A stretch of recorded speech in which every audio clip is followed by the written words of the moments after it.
just gets worse and worse. Actually, it doesn't. It's Mike Wimacher with you here on WMAY on this Friday, April the 5th, and I made a wrong statement at the top of the show. I forgot technology exists. I was like, we will not be joined by Johnny Molson today, but yet here we are from the luxurious, is it the Minneapolis studios today that we have? We are in our Minneapolis penthouse suite here, overlooking the beautiful Twin Cities. Yeah, I forgot that we have all these satellite studios. I forgot the budget that this show actually does have. So my apologies for that. So everyone, ladies and gentlemen, Johnny Molson, thank you for joining me this morning, sir. People always come to your show for accurate news and honesty. If they come here for news, period, they've come to the wrong place. If they come to this show for news, unless it's monkey news, we are very accurate in our reporting of monkey news, but anything outside of that, not so much.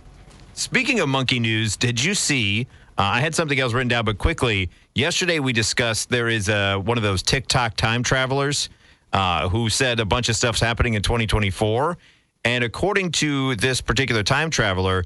On June 4th or June 5th, the first monkey-chimp hybrid will be shown, and it'll be able to communicate with both monkeys and humans. So looking forward to that. I don't know enough to know the full difference between a monkey, a chimp, a gorilla, a baboon. In my mind, they're all monkeys. Right. Well, I take it back. It wasn't monkey chimp. It's a human chimp hybrid. My apologies. I misspoke. A human chimp. Okay. Yes, a human chimp hybrid's coming up in June, according to the TikTok. Roddy McDowell is what you're talking about. Right. Exactly. That's exactly what's going to transpire. And it's so funny. An individual called in and said, well, if that comes true, we will immediately be on the monkey or the chimp human hybrids cabinet. Because for years, you and I have been ahead of the curve with Monkey Monday. So we're in. If the human-chimp hybrid overlords take over, we're going to be safe. We'll be fine. That's from what I understand, according to the caller. No, they understand. That's why we've been making these moves for all these years of endearing ourselves to our future overlords. That is correct. Moving on, though, you do a lot of traveling, as well as myself, going into the bigger cities. And it used to be taxi cabs. Now it's obviously Uber, different ride shares of Lyft. Well, new research out of the University of Illinois, Chicago, finds that 1/3 of rideshare drivers reported being involved in a crash while on the job. Doesn't that seem a little high to you? It does seem a little high. I mean, I guess my next question would be, is that a consistent ratio with taxi drivers? I mean, I guess it stands to reason anybody who is professionally driving and on the road all day probably has a higher chance of getting into an accident. That being said, you shut the door behind you knowing that you've got a 33% chance of getting T-boned. Yeah, that's not great. The study analyzed survey responses from 277 rideshare drivers who self-reported their crash history. Results show that cell phone use, driving, because that's part of it too. Have you ever noticed that? Like, focus on getting me to my destination before you start setting up your next pickup. That always kind of throws me for a loop where they're like scrolling through as they're driving, like, okay, well, I'm going to drop this person off here.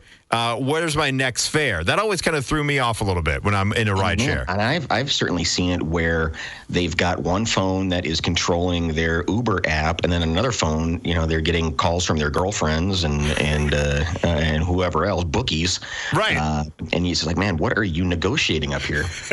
Also, they report driving while tired, understandable, or navigating unfamiliar roads increase the likelihood of a collision. There's another factor at play, though. They say you've got a stranger entering your vehicle. They may be unruly. They may be drunk. So it may be your fault for the crash, depending upon your behavior, which is why you should ascribe to the Johnny Molson way of things of don't interact with them at all. It's just an exchange. You don't have to carry on a conversation. Man, I don't feel that is a thankless job to be an Uber driver when you think about just the knuckleheads that have to get in the back seat, and you probably are constantly on edge. Yeah, that's what they're saying. They're saying have a rider who appears to be on the verge of vomiting or passing out in the back seat can be a serious disruption to the driver, especially because it's happening in their own vehicle. unlike the cabbies back in the day, which was still kind of their vehicle, but not really. This is the thing that they use on a day-to-day basis, and the last thing they want is your vomit back there. Makes no sense. Yeah. They say, looking ahead, the authors suggest better pay rates or a larger percentage of the fare going to the drivers can improve the fatigue issues that many drivers face. So, yeah. Well, some news from our Minneapolis studios here, which is one of the prime reasons that I'm here, is to report on this and do some more investigation. And Minneapolis is one of a handful of cities that is banning Uber and Lyft. Really? Probably the taxi people have banded together and said we don't like this, and so it's right now going back and forth here. But there, I mean, you can look at it so many different ways. From the wages side, you're just an independent contractor doing your own thing. The insurance side, the who do you complain to side if something goes wrong. I mean, there's just while Uber and Lyft have done a lot of things, there's still some holes in this experiment. Yeah, definitely, very much so. And you even had that long kind of back and forth where all you were doing is attempting to tip an Uber driver, and it took you, a year and a half to get around to it? That was. I found that fun, though. That was really entertaining. Yes, it was. So just know that if you're getting into an Uber or a Lyft, chances are a 33% chance of the individual who is driving you around has gotten into an accident while being an Uber or Lyft driver. But has lived to tell about it. So, right, exactly. You've got a seasoned warrior. Correct. So they know how to react in case it were to happen again. So no need to worry. No alarms to go off whatsoever. You'll be fine. Trust me. You'll get there, even though if they're using 3 cell phones while they're driving you to your destination. It is Mike Wittmacher and Johnny Molson with you here on WMAY. Yeah, man, I'll tell you what, that dang old internet, man, you just go on there and point and click. It's real easy, man. It is Boom Hour, and the things you find on the internet are vast and sometimes interesting. It is Mike Wittmacher with you, joined by Johnny Molson from our Minneapolis studios. Good morning.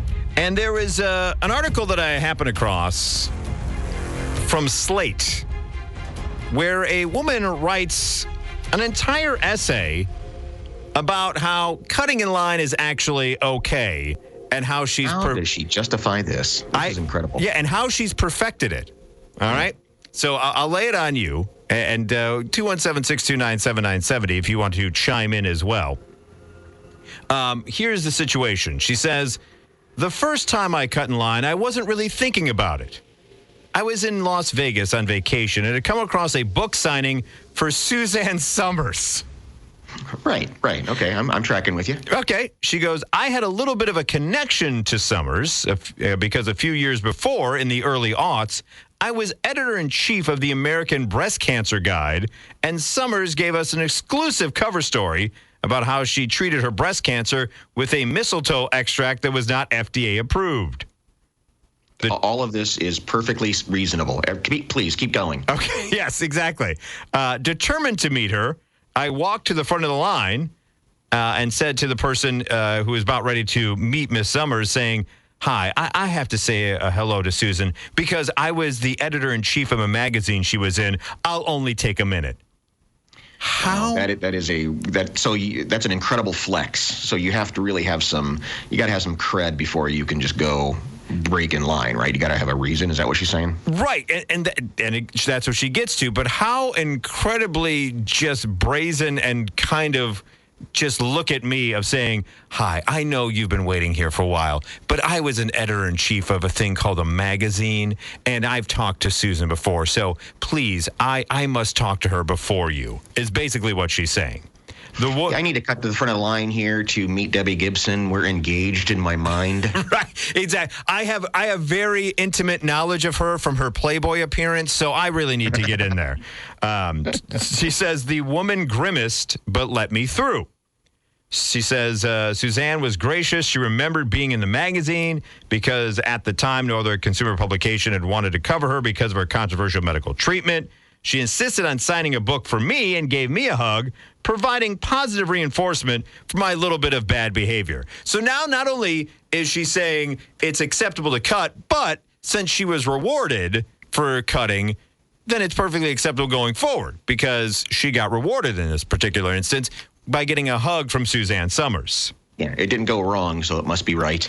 This reminds me of the rock concert groupies who just have this really a very innate ability to just walk through and say, I'm with the band, and security doesn't, if you walk in confidently and you've got a vest on, you can pretty much walk anywhere. That's what this sounds like to me. It's very fake it till you make it. But here's what she said. She said, but she asked the question, why had the person I cut in front of let me do it? She said, people are just unlikely to make a big deal about someone cutting a line, even if they feel irked. Right. She says, I think cutting at the front of the line also helped. The woman I stepped in front of was about to get her book signed anyway.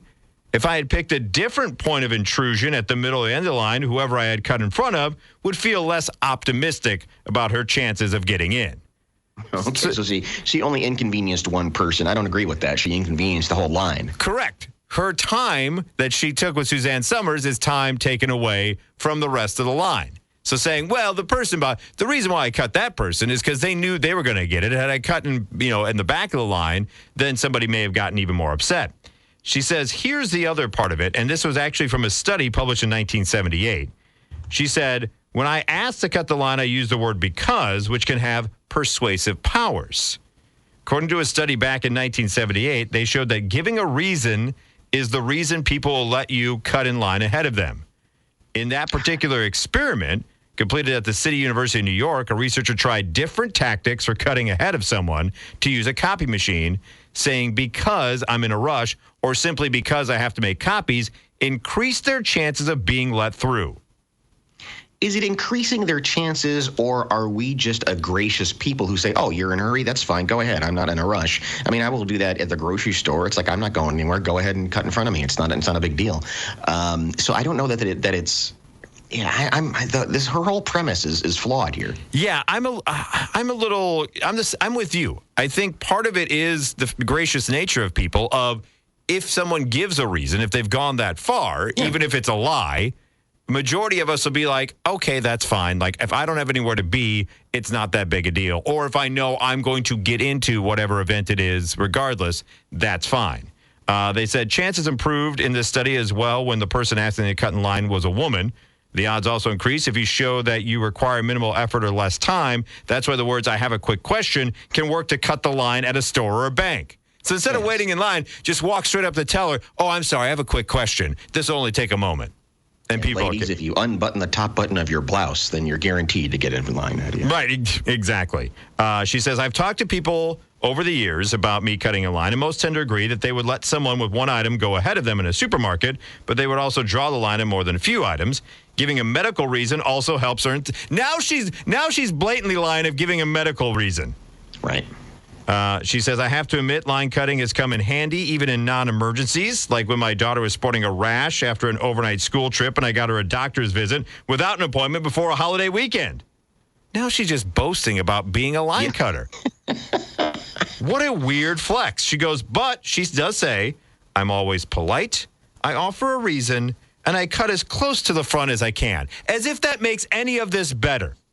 Do you mind if I cut in line? I have highly contagious chlamydia that anyone can catch within 6 feet of me. Yes, I have the rare airborne chlamydia. Pardon me. She goes, isn't it human nature to use every legal tool at our disposal to get ahead in life? Think about it. When you're waiting in a long line for a movie or a restaurant and see a friend higher in the queue, don't you usually jump in next to them? No. I don't. Just because I see you doesn't mean I'm going to use your place in line to benefit me. Gosh, I hope not. You're just being an a-hole, I think. Yeah. She says, I can think of, she did say there was one time, though, where the cutting the line did not work out for her. And it is the most Karen thing ever of this particular woman here. I hate to kind of put that label on her, but it seems that way to me with her boasting about all this line cutting. The one time it didn't work, though, was she joined meetup.com and learned of a big toddler party at Gymboree. And she was late to sign up but tried to get in anyway because her daughter wanted to play and she needed to make new mom friends. But she was booted out because she actually had not made the reservation. So karma eventually caught up with her.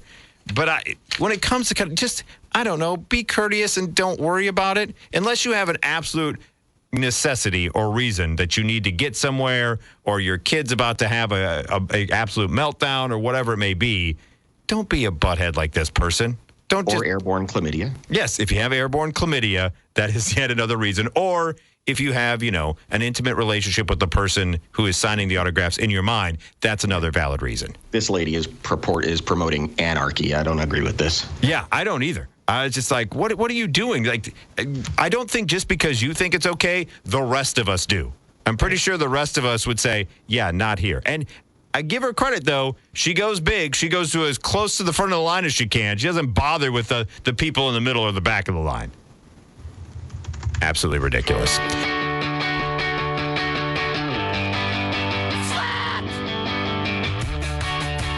It is Mike Wimmacher, joined by Johnny Molson here with you on this Friday, April 5th. Thanks for stopping by. 217-629-7970 is the phone number.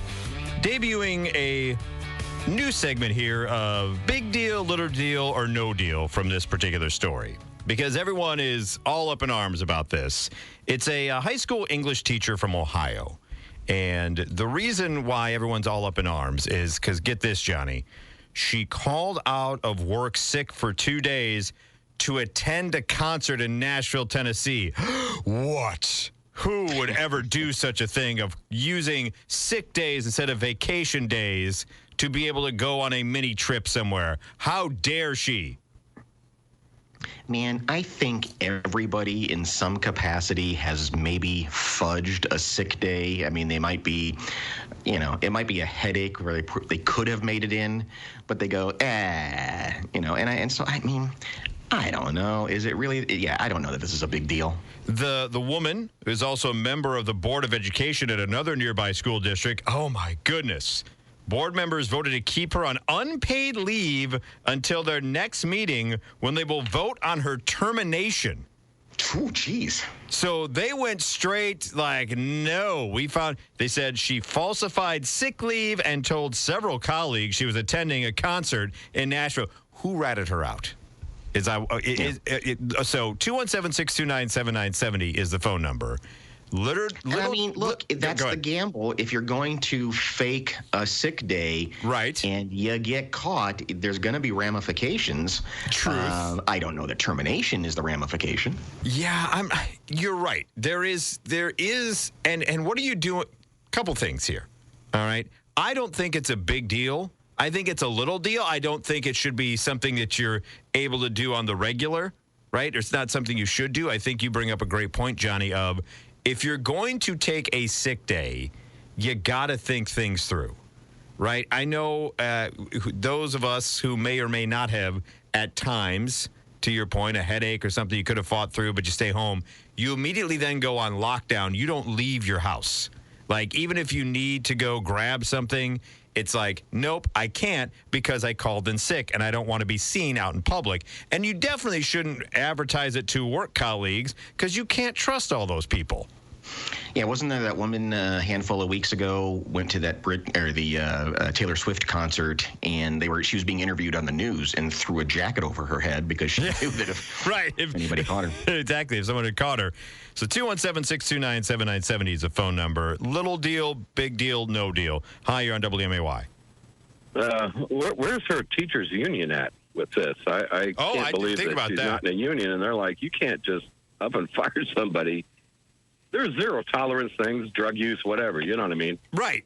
Inappropriate something with a kid, I get all that stuff, or stealing something, whatever. But just to turn around and say, yeah, you call it and then you put it on Instagram, which, by the way, I'm guessing is how she got caught. She probably put it on Instagram having a great time at the concert. But. Well, there may be that. We don't know for certain. Also, the fact that she told colleagues that she was going to be going to a concert and then called in sick. There may have been someone who is not a big fan of her teaching style that could have ratted her out as well. But, yeah, I never thought about the teachers union and how they feel about all this. Well, that just seems a bit harsh. I mean, come on. You know, you're going to go back through everybody that ever called in that school saying, okay, where's your doctor's note? You know, so. It's very true. Appreciate the phone call. Yeah, that's a good point brought up there. It does seem they went like 0 to 100 on this, doesn't it? Yeah, absolutely, absolutely. That's and so and that's the thing. So if the public is outraged, I think the public needs to check themselves and say, okay, we've all fudged a sick day here and there. But yeah, I mean, if you fudge a sick day and you get caught, things happen, I guess. Right. There needs to be some type of repercussion because you have to be smarter about it. I think the fact that she was, I don't want to say boasting, but it seems like she was boasting to colleagues of like, haha, suckers, I'm going here and I'm not having to use vacation days. That probably didn't really sit well with some other teachers as well. You probably shouldn't publicize that you're taking sick time and using it for a vacation. I understand people getting a little upset with that, but I think they're going to the extreme. Interesting, there was a student, I don't know if you've seen this, Johnny, but there was a young person, like I would say middle schooler, who was going to miss school because of going to a Bruce Springsteen concert. But he actually somehow found a way to get up to the front row and had Bruce Springsteen sign a form saying, hey, allow him to be, absent from school because he's going to see the boss. That's pretty remarkable. I was going to say, had she gotten that kind of signature from whatever artist she went to, would that hold some weight depending on the artist? Because we don't know the concert that she went to. That's the other part of this. That's the missing element here is if she went to a stupid concert, then it might be a fireable offense. Yeah, that's a great point. Like if she just went to see some local Nashville artist or something, then yes, I would be more inclined to be like, then she probably should be fired. But if it was a decent concert, if she went to, a pretty good band, like the kid going to Springsteen, right. I think then yes, you have, a different conversation there. Like if she went to the Eagles or a Jimmy Buffett tribute band. Oh, God. There's just you don't want her around children. Oh, no. Anything having to do with Margaritaville was involved, immediate termination. That's just, exactly. That is, yeah, exactly. If she's going to see, especially if she's going to see the Eagles with Vince Gill now in it, then right. It's bad enough you like the Eagles to begin with, but you're not even seeing the real Eagles. You're seeing the faux Eagles, and now you're out of there. So I think you bring up a good point. So we'll have to wait and see if she gets terminated or not and what concert it was that she actually went to. It is Mike and Molson with you here on WMAY. We will take a break for news. We come back. Speaking of concerts, a band that has done their farewell concert, Kiss, made some news yesterday. Did you hear about this, Johnny, about the big $300 million that Kiss just made yesterday? It is Mike Wimacher, joined by Johnny Molson, live from the Minneapolis studios here on this Friday, April 5th. 217-629-7970 is the phone number as we wrap up the 7 o'clock hour. Yesterday, Johnny, Kiss made a cool $300 million. Just yesterday was announced because Kiss. Did they invest in Truth Social too? Yes, that's exactly what they did. That's exactly. Gene Simmons like, this is great. I'm going to put all my money in this, and then I'm going to sell as quickly as I can. No, they did sell something though. They sold their catalog, brand name, and IP to the Swedish company Pop House Entertainment Group in a deal estimated to be over $300 million. That, we're seeing more and more of these older artists selling off at least their catalog, but this is pretty much everything Kiss is selling off to this company, and $300 million just seems low to me. It does. I'm not a big Kiss fan, but it does seem, for the catalog, the likeness, I mean, I guess, the stuff you can do in perpetuity with that seems like a pretty low payday. Especially for a guy like Gene Simmons, who also says how great a businessman he is on things. Right. Now, this Pop House Entertainment, by the way, co-founded by a member of ABBA. I did not realize that. Bjorn Ulvaeus. I may be mispronouncing that, whatever it may be. I think he's the second B. He's not the third B I guess the second B. He's not the first B. He's the second B. Yeah, right. So basically, what is transpiring? Everyone thought this was coming because during their last concert, their farewell tour in December at Madison Square Garden, they ended the show by revealing digitized avatars of themselves.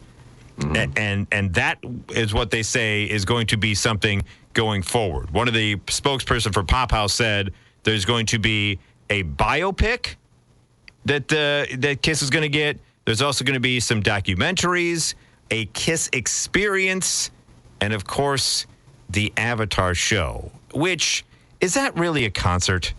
That doesn't sound fun to me. When it's the avatars that come out there, aren't you just watching a cartoon at that point? I think, yeah.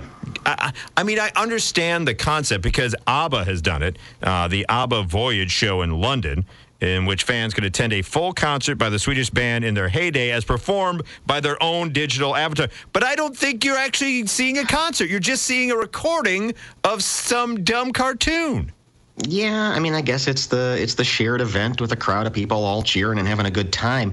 The thing that's interesting to me about Kiss and I think Bob Dylan did something similar to this, right? Sold his catalog. And yeah. Yeah, you're right. Some older artists are doing that, and I get it. You can't take it with you, and get the paycheck while you can, and give it to your heirs or whatever. But what kind of stipulations exist to the new owners? What can you and can you not do now with Kiss's intellectual property? Yeah, I don't know. That's a great question. And, they even alluded to it before the end of the tour, Gene Simmons and Paul Stanley. And Kiss is one of those bands, because of the makeup, you could keep that going in perpetuity of, hey, this is Kiss, even though none of the original members are in the band, just a bunch of people in the Kiss makeup and having the Kiss costumes. But then that runs into the question too of, then you're not really seeing Kiss. It's Kiss, but it's not Kiss. And so I don't know it, and I don't know what it means for their merchandising. Did they keep the rights to that? They gave the IP away. We know that Kiss slaps their name on anything. Kiss coffins, Kiss whatever. They have the Kiss Army. I just thought that $300 million is a little low. And the whole Avatar thing, I don't know, man. I guess it does give you an opportunity to kind of, if you were an individual who is too young to see them in their heyday in these situations. But I'm always very leery about that, because then all of a sudden it brings into, well, what about the Ramones as holograms? It's like, I love the Ramones, but I don't know if I'm paying big money to see Ramones avatars up on stage playing their songs. Even tribute shows, and they're getting bigger and bigger. Yes. You're seeing these regional touring companies for like Kiss and not Kiss, Queen. Yes. Has this really big touring company that goes out and does a tribute show, and I think there's a Prince one like that too. Well, it's not even at the guys in a bar doing a tribute, but it's a big show, and it's neat, it's novel, but it's just like, it's not them. So I don't know what I'm watching. Yeah, even the State Fair, right? The State Fair brought that Michael Jackson tribute band, and that was like there was a hit. Like, you couldn't even get into the beer tent because everybody was like, oh my God, it's the Michael Jackson tribute. And you're right, you get conflicted of like, they're very good. I'm not diminishing what they do. But it's what am I watching? Am I watching someone singing live karaoke? Like, what exactly is it? Right. That's kind of what it feels like to me. It's fun, it's novel, but I don't know that I walk across the street and buy a ticket for it. Correct. And to your point about the older artists selling off their catalog, I understand that, but at the same token, you look at it and you go, okay, then all of a sudden is Bob Dylan, who is always kind of anti-establishment, being used for a Ford commercial. I'm always leery of that. Like, I get it that once you sell it, they can use it for whatever they want to. But I'm always a little leery of that, of like, do they fully know what's going on, or can stipulations be put in there? I don't know. That seems to be inevitable, and we've seen this happen with the Beatles library getting sold and things like that, where you go, suddenly they're showing up in places where you go, I don't know that was the intent of that song, or the artist who wrote the song, or some artists just aren't cool with it being used commercially like that. Yeah. Then there are others, if you're Smash Mouth, you get every penny you can squeeze out of that lemon. All-star forever, my friends. All-star forever. Yeah. And it's interesting, too, because it's not just the older artists when we think of, Dylan and now Kiss or whatever, but recently it was even the Red Hot Chili Peppers, which you don't think of as an older artist, but we'll touch upon something next hour of albums turning 30 this year, or albums that came out in 1994. And the Chili Peppers were even, 91 was Blood, Sugar, Sex, Magic. They had another album before that. Like, they were around since 1988. They recently sold the rights to their catalog for a substantial amount of money. And you think, what the hell? And then you look and you go, well, yeah, I guess, they've been around for over 30-some years, 36, almost 40 years. And you think, maybe, you know what? Maybe that's the right way. But it's hard for you to process because that's a band you grew up with. It's funny when you see TV commercials for, I don't know, retirement facilities or just something, something old people centric. Right. Yes. And inevitably, the music is sort of this 1920s jitterbuggy kind of Right. And I'm like, man, that's not who's retiring right now. It's people who listen to Zeppelin and the Stones, and you're gonna have to update your music a little bit. Well, that. I don't mean to poo-poo the particular industry in which I'm currently working, but the 80s, 90s, and now thing, it's like, Right. it's like I may want to update that to the 90s, 10s, and now because there's 2 decades, there's almost 3 decades under that now. Right, exactly. It's like the stuff from 2001 is now 23 years old. It's been drinking for 2 years now. Yeah. May want to update that a little bit. So, and dude, the 80s. You're almost 2 generations away from the 80s at this point. That to me is that's the craziest part to me. I look at things that came out in like 1987, and in a couple of years, it's like, good Lord, that's going to be 40 years old coming up. Like, holy crap. It's hard for me to process that. And in fact, next year's 40 years of the first Back to the Future, which I know you don't care about because you never saw it, but it's still a big thing for a lot of other people. I've heard it's a good movie. It is actually pretty decent. If you get the time in your very busy schedule, you may want to check out the movie that you've not seen for 40 years. I'll do that as soon as I see Ghostbusters. Oh, perfect. It'd be a great double feature for you to never watch. I look forward to that. It is Mike Wimacher and Johnny Molson with you here on WMAY. Welcome in. Final hour of the program on this Friday, April 5th. Mike Wimacher joined by Johnny Molson.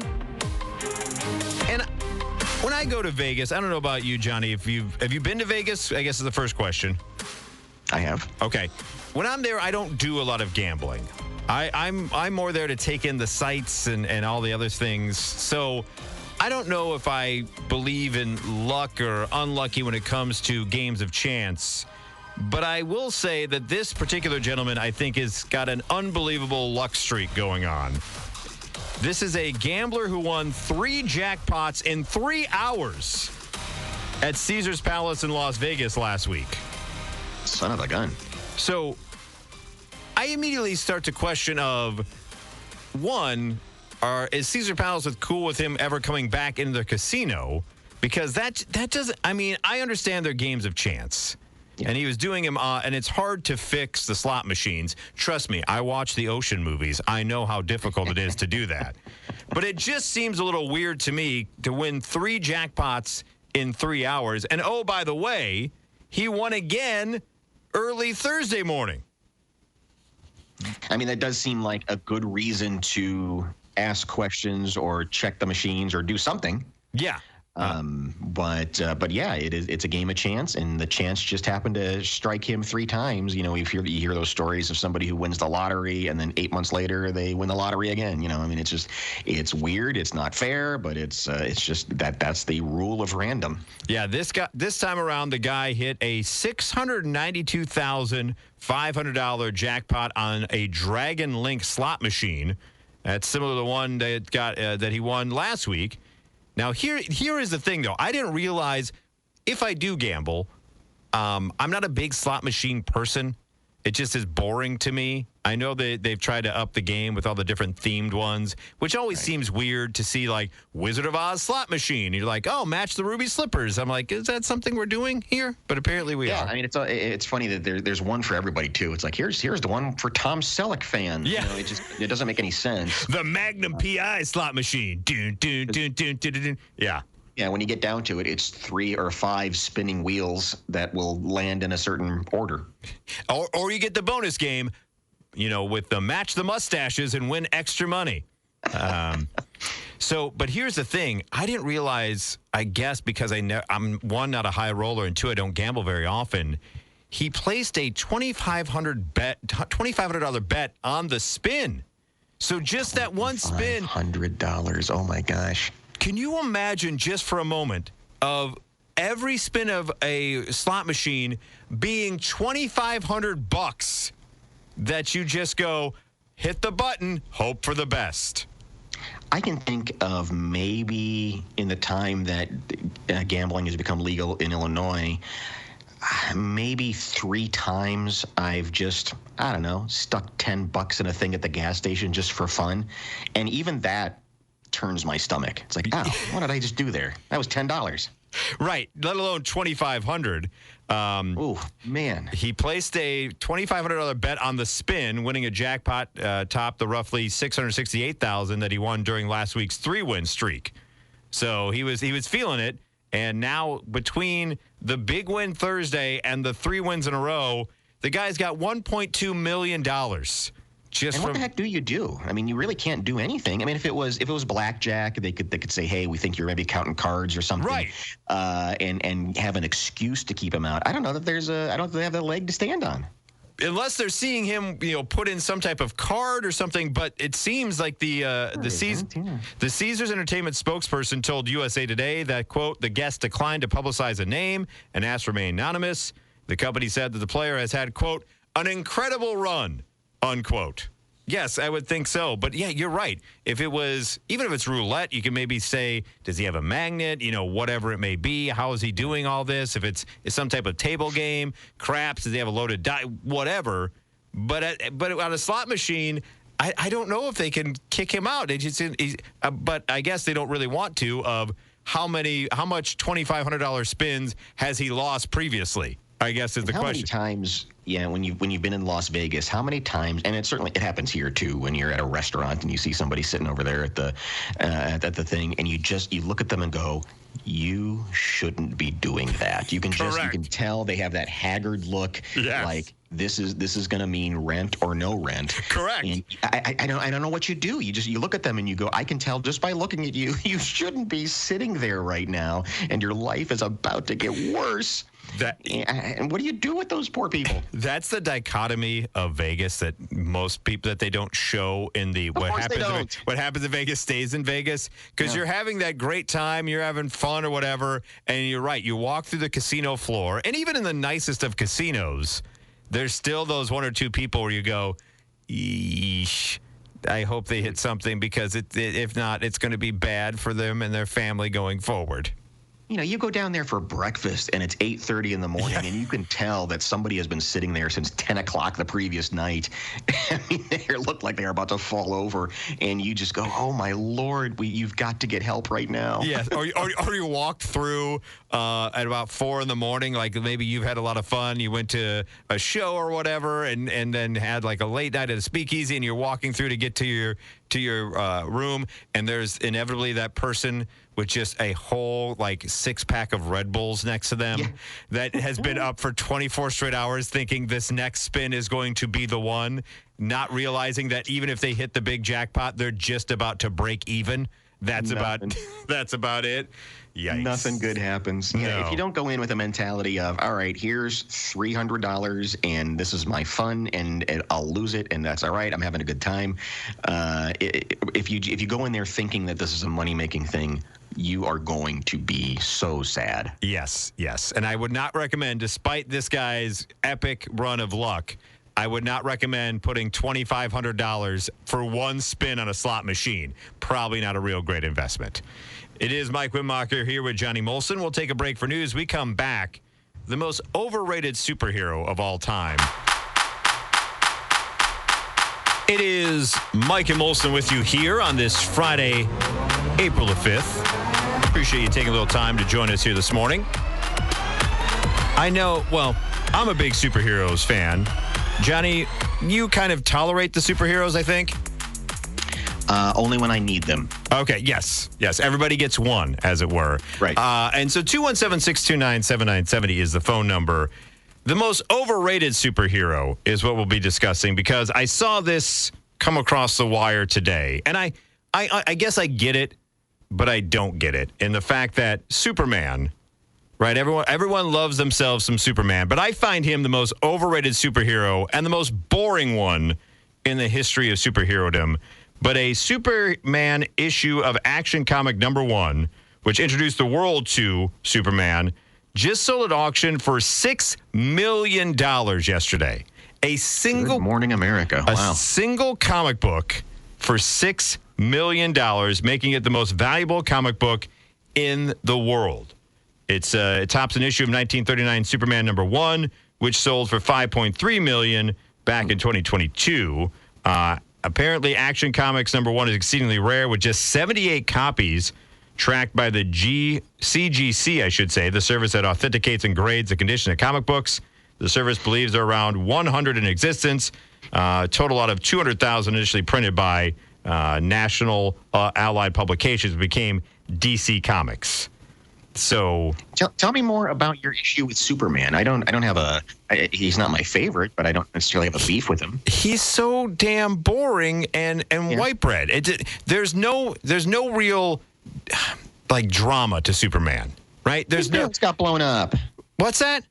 His parents got blown up. Oh, big deal. You know what? He basically bulletproof. He can fly. He's got super strength. He's got heat rays. He's got cold breath. I mean, the one thing against him is, some type of gemstone causes him to lose power. It's like, come on now. He's just boring and vanilla. That's my beef with Superman. Is there's no intrigue to the character. There's no backstory that makes me want to identify with Superman.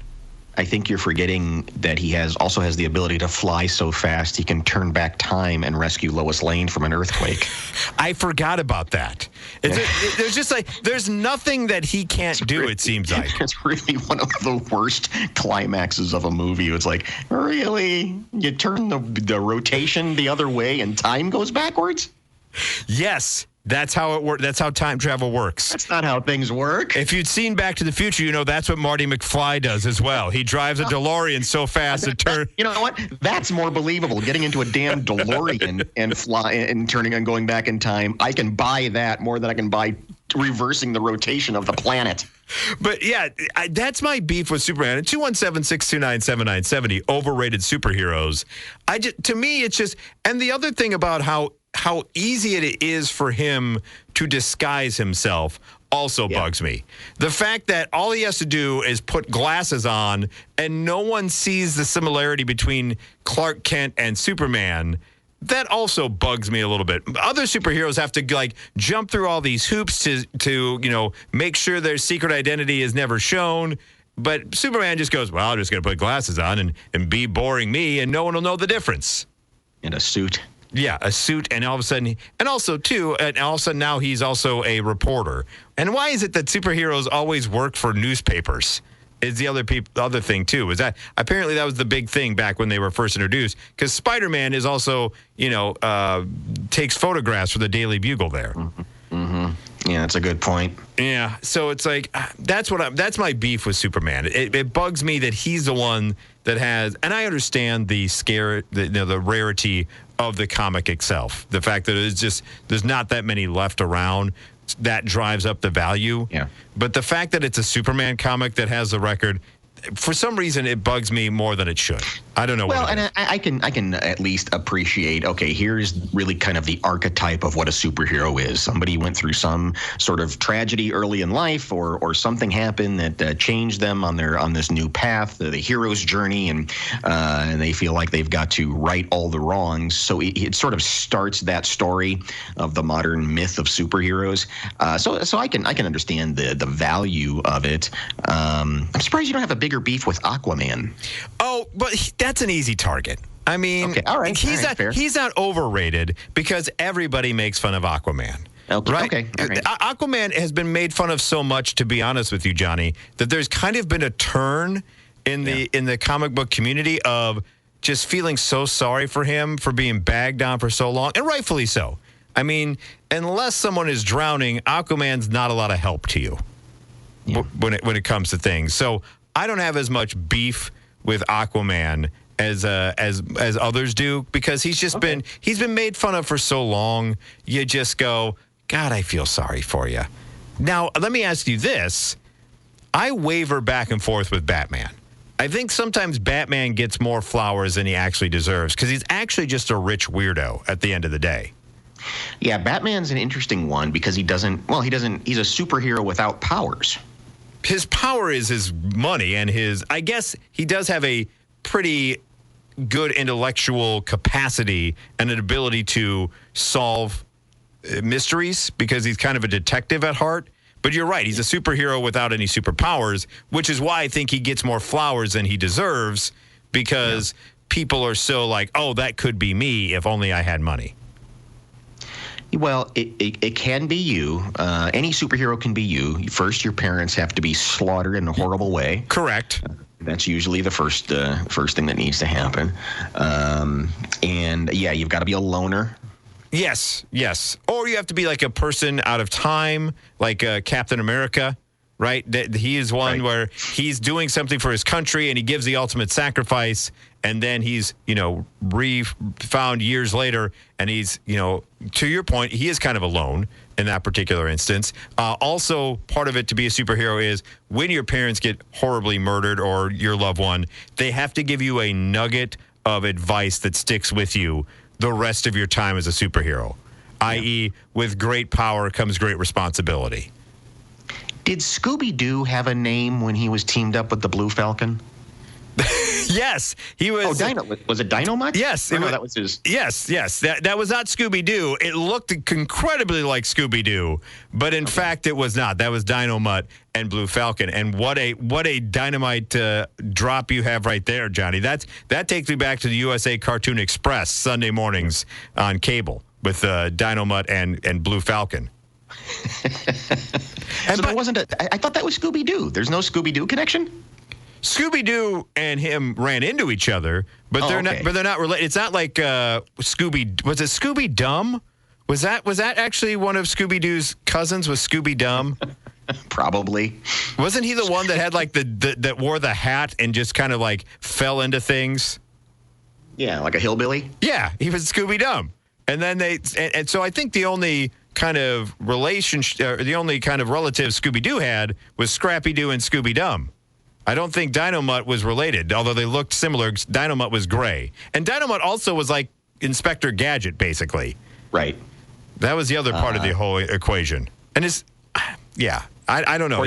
Go ahead. According to the Scoobypedia, the Wikipedia for Scooby, Scooby Dumb, D-U-M, is Scooby-Doo's cousin. He lives with Ma and Pa Skillet in the Hokey-Fanoki swamp of southern Georgia, where all the dumbs come from. I love that was perfectly acceptable, and no one raised a red flag back in the day. They're like, yeah, we got this hick character. What do we name him? I don't know. The Dumbs are from there. Just name him Scooby Dumb. From the Hokey-Fanoki swamp. That's amazing. I'm here as Scooby Dumb. God. Yeah. Oh, yeah. And he had like the buck teeth and the weird hat, and he just had that draw. He was an absolute mess. Yeah, absolutely. Like Scooby Dumb made Scrappy-Doo acceptable. Like people who had. Wait. Go ahead. Scooby-Doo, not a genius. I mean, we're not talking about a brilliant dog here. So how do you go down from that? You got a pot smoking dog doing Scooby snacks with Shaggy in the back of the van, and he's the genius compared to Scooby Dumb. Yeah. I mean, when you really think about it, Scooby-Doo is an idiot. Yes. He more often than not just fell into solving the crimes. And he didn't want to be there. He didn't like it. He did nothing. He was just an idiot. Easily frightened. Didn't know how to conduct a chase. Ended up in random doors that went nowhere. But as a speech impediment. Right. But yet he's the bright one. And He's the bright one. He's the shining star of the family. Yes, as opposed to Scooby Dumb. And now that you talk about all of that, Scrappy Doo is the brightest out of all of them.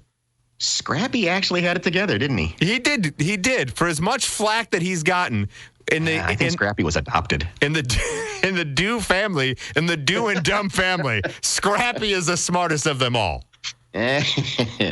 I'm glad we came to that. Finally giving it's your overrated superhero. Yes, exactly. Scooby Doo is your overrated superhero, ladies and gentlemen. It is Mike and Molson with you here on WMAY. Hope your Friday is going well thus far. This Friday, April 5th, it is Mike Wimacher, joined by Johnny Molson. I may be kind of dampening your fun, though, with this next topic of albums that are turning 30 in 2024. And one of which is being celebrated by the band while on tour this summer is Green Day's Dookie. They're playing that album in its entirety this summer while on tour, and it's hard for me to wrap my head around the fact that Green Day's, like the song When I Come Around, Basket Case, Longview, those are 30 years old. Is that as difficult for you, Johnny, to kind of wrap your head around as it is for me, a devout Green Day fan? It's pretty incredible, and this is the kind of thing that I think about when you hear the usual gripe of, there's nothing good, there's nobody out now that is just like the Rolling Stones or something, and you can never really see it would you have thought in 1994 that Green Day would still be a band 30 years later? I mean, that is a long time to be together, and so you have to go, that's a band. That's a band that has staying power, just like the Rolling Stones did. I mean, I'm not comparing the two, but it's like if the question is, will there be a band that has staying power? You don't know it in real time. No, you don't, because even as a devout Green Day fan, if you would have told me, yeah, Green Day is going to be around 30 years later, not only going to be around, they're going to be making new music, I would have been like, yeah, I don't know about all of that. Another album. You too. Yes. Another one, they're no longer a band because one of the members passed away, but an album celebrating 30 years this year is the Beastie Boys' Ill Communication. And that one, that had Sabotage, it had Roots Down, Sure Shot, and to just think about the fact that, that video that has Cochise and everyone else talks about, being kind of all over MTV at the time, is now 30 years old. It's hard for me. Also, turning 30 this year, Weezer's Blue Album. Think about that for a moment, right? Remember when Buddy Holly, the music video, came out and how cutting edge everyone thought that was? Mm-hmm. And the fact that they had put Weezer inside Happy Days. It's hard for me. It's hard for me to kind of wrap my head around. Outside of the rock genre, as far as albums turning 30 this year, here's one for you. TLC's Crazy Sexy Cool. Oh, wow. Turns 30 years old this year. The lead single, Creep, was there. So think about that just for a moment, of TLC being around. That's another band still touring despite, Left Eye not being around anymore. But would you ever have thought that 30 years down the road that TLC would be a band that just recently played the Illinois State Fair? Yeah, right. Here's one that's going to blow you away as far as albums turning 30 years old. Because it was such a cultural phenomenon in its time. Hootie and the Blowfish's Cracked Rear View celebrates 30 years this year. Now, boy, that thing burned white hot too when it came out. Oh my God, did it not? Although I think Hootie and the Blowfish became kind of the forebearer for bands to be very popular very quickly and then be the butt of jokes for years to come. Well, it definitely invented, I think, a genre of sort of dude rock, this sort of safe. It's rock, but it's not rock. It's it's put your hat on backwards, sort of a it was kind of its own thing, and you saw again Smash Mouth. You saw Right. these bands come that just had their own lane of just bros, bros. Yeah, but I also think they were ones that everyone liked, and then it was cool to make fun of. So it's like there was Hootie and the Blowfish, and then came like Creed into your Nickelback. Like Hootie and the Blowfish, to me, was the first time I'd experienced somebody get so popular, and immediately then everyone was like, it's popular to make fun of them. Like, even though people had that in their arsenal on their, their CD holder, it was like, Hootie and the Blowfish, what a bunch of, to your point, bro rock, or what a bunch of idiots, that kind of thing. They kind of were the forebearers of a trend that we then saw 5 years later with Creed and then Nickelback, where it's cool to hate on this band that was once super popular. And it's funny to see Darius Rucker sing a Hootie song. Because my first instinct was like, hey, where do you get off singing Hootie and the Blowfish? Oh, that's right, it's you. Yeah, right. Or I always love people that just call him Hootie. Yeah. Like they just think he is Hootie. Like they don't know his actual real name is Darius Rucker. And they're like, hey, Hootie, play me that song that you do. Never leave it down, man. Yeah, no. Another album that's turning 30 this year, The Offspring's Smash. Oh, yeah. That was another one that burned white hot. But to think, both Green Day and The Offspring, they first came out, I don't think in a million years you thought that those bands would still be around today, putting out new music and touring. Like, to your point, when you think of seminal bands that have been around forever, you think, Rolling Stones. You think maybe the band U2. Mm-hmm. But now you got to start thinking The Offspring, the hey, why don't you get a job? The Pretty Fly for a White Guy band is a seminal rock band that's been around for 30 years. Another album turning 30 this year is Oasis's debut album, Definitely Maybe. Whew, man. Yeah. And it's a good album. It is. Supersonic, Live Forever. I mean, they had a bit of a run there before the fact that the brothers hate each other so much that they eventually flamed out. Another one, Madonna's Bedtime Stories, turns 30 this year. Looking through this list, Hole, their debut album, Live Through This. You also have Nine Inch Nails' The Downward Spiral, turning 30 years old this year. So the closer song is 30. So if you are, of a certain age, that means you were probably conceived to that song. Yeah, I love the idea that Nine Inch Nails could qualify to be on the oldies station now. 80s, 90s, and now. Isn't that, yeah. To think about that for a moment, just to transplant yourself when your dad was listening to the Beach Boys on the oldies station. Yeah. Now I want to Do You Like an Animal would be the equivalent of, My Little Deuce Coupe or whatever it may be.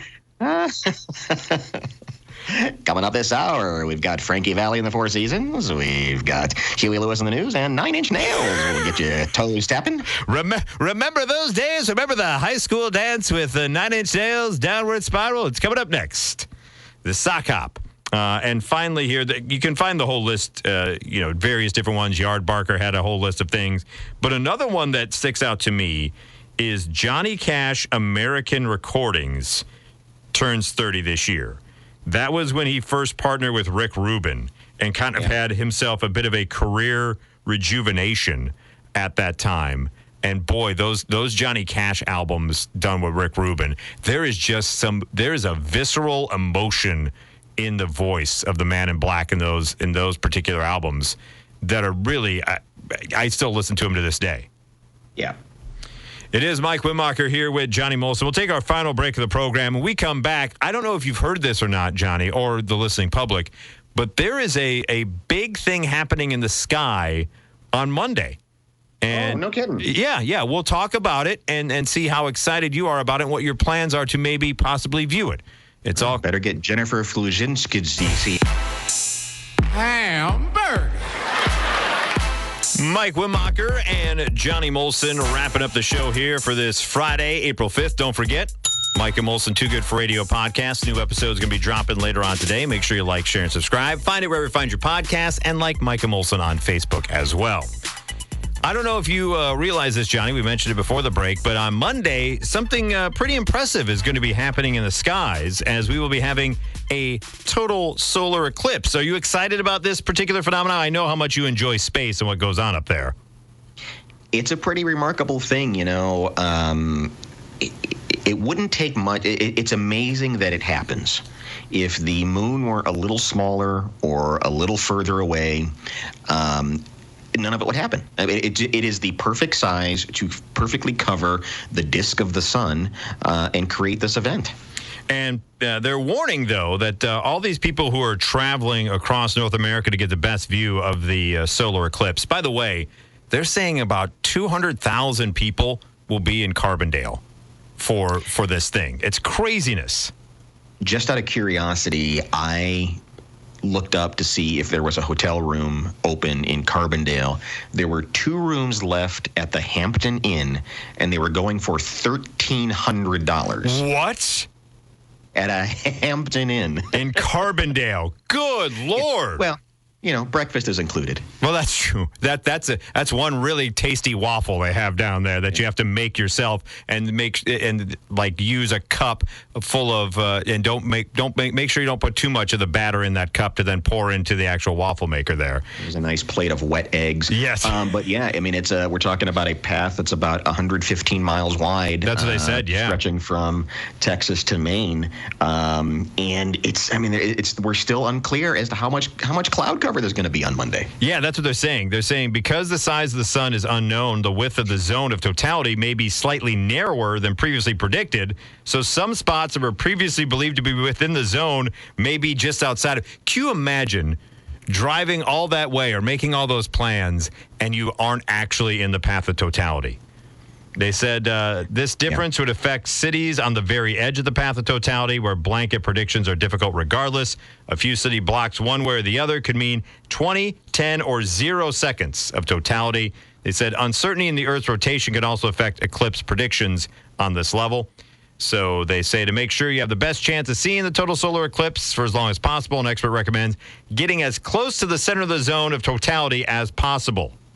Are you planning? Well, I don't know if you're planning the $1,300, but have you made any plans to get closer to the center? I mean, I will watch the weather on Sunday, and if it's reasonable and I can get in the car and drive there, I might.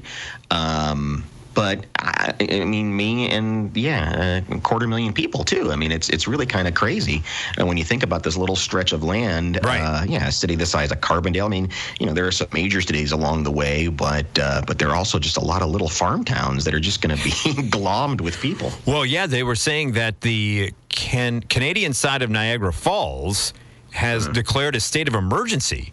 Because they're expecting around 2 million people to be around there because of not only the falls, but just the fact that that's kind of in the path of totality as well, where it kind of wraps up going forward. If you don't want to get to the center, if you don't want to deal with all those people, you can see part of it, not the whole totality of it. But NASA is going to also offer several hours of streaming online and on NASA TV starting at 1 p.m. for several locations. And they're going to be from several locations along the path of totality. So, where we are in Springfield, we'll be at about 90%. I mean, you will know when it happens. Yeah, definitely. And they say this will be the last total eclipse visible in the U.S. until 2044. So you got to wait another 20 years for this to happen. Also, by the way, as a public service announcement, don't look directly at it unless you have your eclipse glasses. Now, I saw on TikTok just the opposite, that it looks the best if you stare right at it for about 10 minutes. Now, is that wrong? Yes, that is wrong. And it's funny you mentioned that about TikTok. I was listening to a show out of Chicago who were playing a clip from a podcast that the Cleveland Guardians do. And originally they actually had the game scheduled to be played while the solar eclipse is going on. And so they quickly moved it to where the first pitch now will be after the eclipse has kind of subsided, because what they didn't want to have happen was a fly ball hit up into the air and these dopes out in the outfield look straight into an eclipse for a second. And they were interviewing one of the players about it, and the player's like, "What? I'm not supposed to look at it?" And the host of the podcast says, "You're messing with me, right?" And he goes, "No, you're trying to tell you're saying how great this is going to be, and then you're going to tell me I can't look directly at this cool thing that's in the sky?" Well, there's that great video from 2017 of Trump standing at the White House, squinting at the thing. Hey, look at this. It's like, so stop what you're doing. I will also, as a word of warning, I purchased a pair of the official eclipse glasses that they're selling in stores now, which, by the way, they're dated as if it's going to be some type of collector's item to sell on eBay later on. But I tried those things on in the house. They are dark. Like it is total freaking darkness. Like I was like, oh, they're not kidding when they said they're darker than normal sunglasses. Yeah, it's basically the same amount of filtering that welders use when they're right up on top of it. So it's pretty dark for that reason. Yeah. But no, it'll be a pretty incredible day, even if it is cloudy. Just that few moments where something just changes, and you go, "That's weird" at 1:00 in the afternoon. Yeah, and they're saying too, they're warning everyone that your pets may freak out as well. Because birds don't like it, your pets don't like it. Yeah. So if a bird flies, if you're working at a office building with it, which has many stories, and a bird flies into you, maybe that's the reason why it's a solar eclipse, right? Or all of a sudden, maybe that's a precursor, as we talked about to start the program about the TikTok time traveler. Maybe the solar eclipse is the precursor for that chimp-human hybrid to finally make their appearance. Yeah, love the conspiracies that are coming with it. Yeah, you never know what's going to happen.